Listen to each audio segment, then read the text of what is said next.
My name is Adam Sarlan. I am a senior English and education major. I'm from Chicopee, Massachusetts, and class of 2026 Elms. So this book, titled The Red Tail, is a chapbook collection of where I have studied 17 or so different birds, their observations, their habits in nature. And I like to think of this book as kind of a roadmap on how to live a simple and glorious life. This book was written after a loss of a couple of loved ones in my family, and this is kind of that pathway of how to begin life again after grief. Last October, I lost both my father and my uncle, so it was a tough time. One of the traditions that my family always has, every Saturday or Sunday, we would all go for a family walk. So when thinking of my chapbook, I've always, felt called to nature, feel like that's a very special place for me. Everybody has their outlet, and nature is one of those places for me.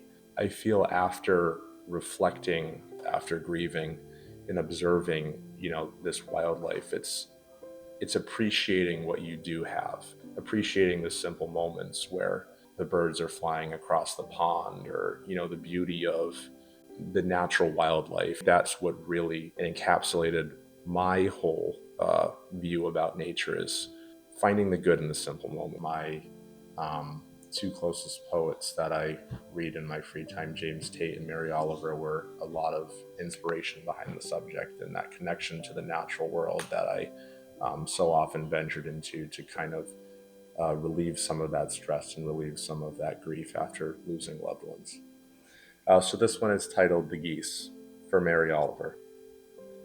The world offers itself to your imagination, calls to you like the wild geese, Mary Oliver said to me one morning while I sat on the shore.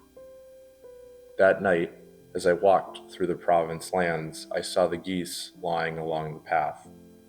For how long they were there, I do not know.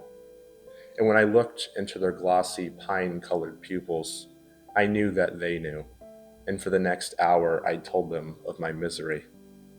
When I finished, I asked, "Oh, what do I do with myself?" Nothing. You must learn to live with yourself and create amidst the weeds and muck of life.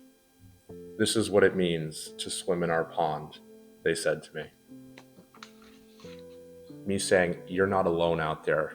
You can learn how to live with yourself and live a new life again by reflecting on the practices and learning from nature. I think that's one of the things that Elms really showed me is, creative writing is a legitimate outlet, and it's a legitimate study where people can, express their observations, write about their inner emotions and feelings, which, it could sound corny, but that's what this world needs. Before I came to Elms, I didn't write. I didn't know how to express myself. I didn't know how to learn from the outside world. And I think with my professors at Elms, all the faculty at Elms, they really gave me the grace and allowed me to find myself, and allowed me to, and even encouraged me to get out there and write and see something in myself that I didn't see.